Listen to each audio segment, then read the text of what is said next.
This is heavy. This is very heavy. Oh, hey guys, welcome back to my channel. It's very heavy holding it up for that very dramatic sort of like Simba moment. Those aren't even all my palettes. There's not even all of them. I have more. This is just for this video. So this is the Perfect Palette tag, which I've seen floating around like a while ago. I found this on Temptalia, like the full list of questions, I think. Yeah, I'm not sure who exactly came up with it. But I'm just going to answer the questions and go through some of my favourite palettes. And yeah, let's just get into the video. Like, I'm literally like almost like out of breath from that because I'm like holding it in such like a small space and it's a big pile of stuff. Right, so we're going to start off with best packaging. And this is quite a recent addition to my collection, but I'm going to have to go with the Sugarpill Feline Fancy collection. I mean, this is just so pretty, the way it like slides out and then you've got the matching design on the actual palette. Yeah, it's just beautifully designed, and then there's the back for you.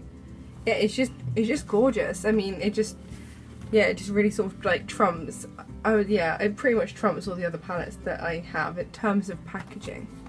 Okay, next is best colour payoff, and this palette could basically almost fill like every category. So this is the ABH Modern Renaissance, and she's dirty again. I cleaned her, she's dirty again. But basically, I'm going to clean it while I'm talking. So basically, I would say this has the best colour payoff of any eyeshadows that I've used. I find that they're really easy to work with, and the colour payoff that you get is just stunning. If you own this palette, you'll know exactly what I'm talking about. I still need to do a full, in-depth, like, full-on review on this. There we go, it's a bit cleaner now. But yes, that will be coming soon enough because this is probably just my favourite thing ever. Although she kind of wins the prize for like least good packaging. I love the packaging. I just don't like how dirty it gets. It bothers me. It looks dirty and I don't like it. Okay, next is most versatile. I kind of have two for this because I made a decision and I was like, well, there might not be for everyone. So first thing that I chose was the Morphe 35C palette. And the reason, ow, just break my nail on it, why don't I? The reason why this is versatile is because you could create so many looks with these, and you can use these not just for sort of beauty makeup, you could use these for more sort of SFX makeup because you've got some really intense colours in there. Yeah, I've used this loads, and you can get a very neutral look out of this, or you can get a very bright look out of this. Like, if you just use some of these peachy shades and maybe this sort of, yeah, so you've got some nice peachy shades there, you've got a grey, and then there's some like lighter sort of transition colours, so you could create a very natural look out of this. So that's why I think it's just like super versatile. And then sorry, I'm having like Flyaway City again today. So my next one for versatility is the Lorac Pro palette, because I think if you're just into neutral shadows, then this would be the most versatile option for you. As you can tell, I've like used this quite a lot. I got this in America. This is particularly hard to find in the UK, but if you ever go to, I got this at an Ulta in America. But yeah, it's just, you can create some really simple but really beautiful looks out of this. Okay, next is best for travel, and this is quite a difficult one for me because I feel like you need something that's got a good balance of having everything you need but not being too big. So then I choose like one of the biggest palettes I have, but whatever. So this is the Kat Von D Metal Matte, and the reason why I would choose this is because it's a fairly thin palette, but it's also very, like, the magnet is very solid. Like, it feels like, you know, there's no chance of like breakage in here. And also the shadows are beautiful, but the ones that are in the Modern Renaissance are so soft that when I travel with it, it kind of went like everywhere. Whereas this, I think they'd be a little bit more sort of durable. And you've just got literally everything you need in here. You could even do your brows out of this. You know, you've got like a darker colour, so yeah, most people could probably do their brows out of this. You've got this beautiful gold shade, you've got some light colours, you've got a highlight shade. So yeah, I do really think that this is a really cohesive palette, and you've got everything in here pretty much that you could ever want. Okay, next is biggest regret, and this is kind of a funny one because this is like a fake product. When I was younger, I think I was probably about 15 maybe, I went to like a car boot sale and there was a woman there selling Naked 3 palettes, and she only wanted £8 for them, which is just like a sure sign that they weren't real. But I bought them because I was like young and I didn't have loads of money to go and buy the new one myself. So yeah, I bought it, and it was new. It was new and packaged and in a box and everything. But it is yeah, it's not real. After I've kind of looked at swatches online, I've swatched the real one in store now, and I know that this one isn't real. But I actually used this quite a lot when I was younger. The only thing is, there's actually no matte shades in here. Like this one, this Nuna colour, has got horrible, horrible hard pan on it, and like, yeah, like you can't, and it's like, it's just horrible. It's no good. It's just a big patchy like mess.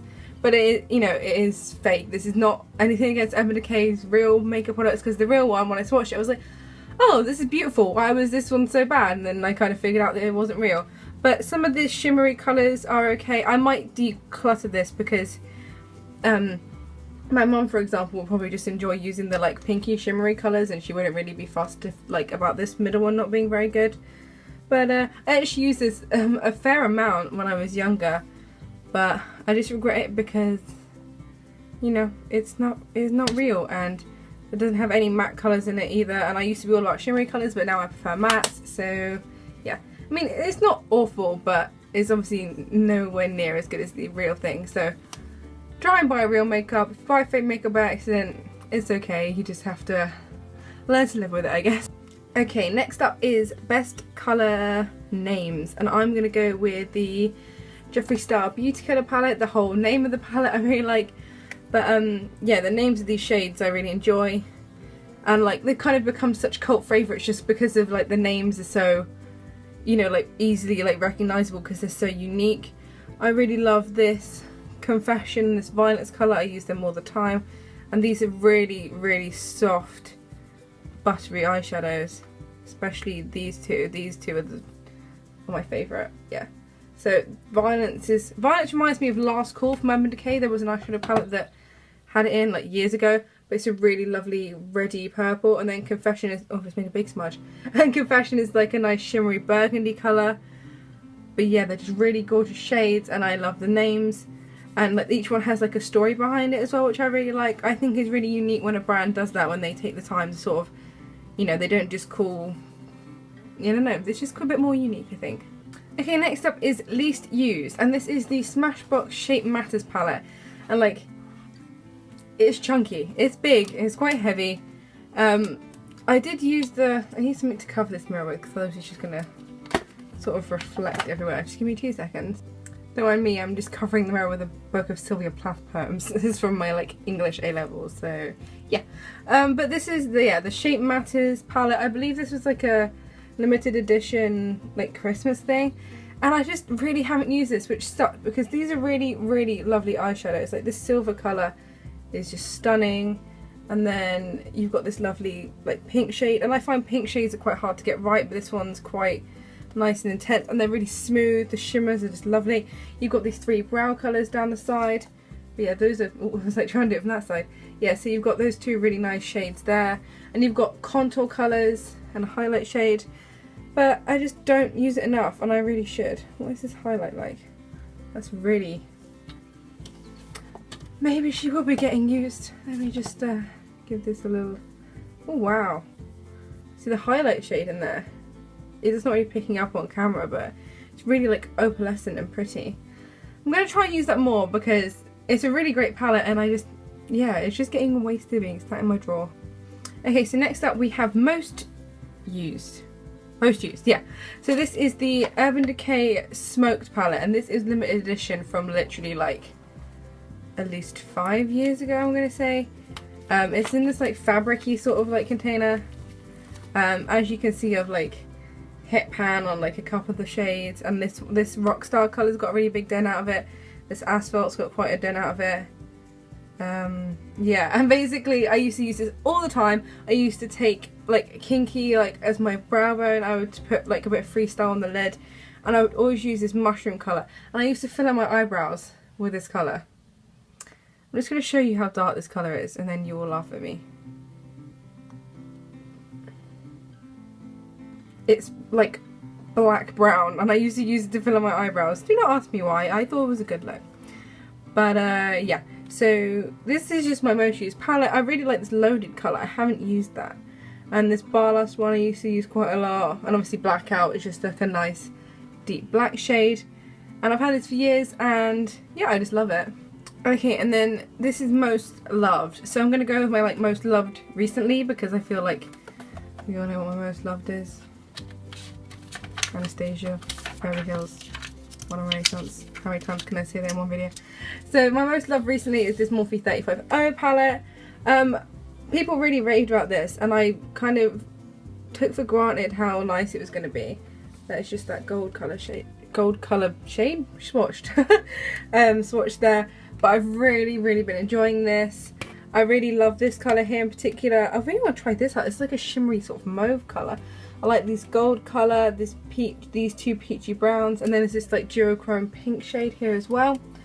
Yeah, this is just gorgeous. I need to do a tutorial using this, but I've really been into this, like, I would say in the past month. Okay, and the last one is Desert Island. So what would shape with you to Desert Island? It's kind of like the Ride or Die makeup tag. If you watch my Ride or Die makeup tag, you know what the answer to this is, so I'm just gonna show it very quickly. This is the best palette ever. I love it. I would take it everywhere with me. So yeah, this would be the palette that I would take to a Desert Island with me. I love it. It's my favourite. I've already hit... Yeah, you haven't seen the update on the pan hitting. So I hit pan on Tempera first. Now I've hit pan on Raw Sienna, Burnt Orange, Primavera, Bron Fresco, Railgar, oh, and Warm Taupe. That's so... I can't believe that. Like, when you compare it to that smoked palette, I probably did use this more. And I know the pans in here are fairly thin, but just, wow, I can't believe I've gone through it that quickly. I'm going to have to buy another one of these, like, because when one of these colours runs out, I'm going to be so upset. And this Burnt Orange colour is like my favourite sort of warm transition colour. Wow, I think I'm going to hit pan on Love Letter soon as well. I can just tell by looking. There we go then. That is my Desert Island palette. I hope you enjoyed this video, and anyone who does beauty videos, I tag you if you're watching this. So yeah, I'd love it to see other people's opinions on some palettes, and just kind of, yeah, I want to know what your opinions are. So I hope you enjoyed watching this video. If you did, please like, comment and subscribe, and if you have any requests, just let me know down below. And maybe in the comments you can tell me what your favourite eyeshadow palette is. Okay, cool. Thanks for watching. Bye!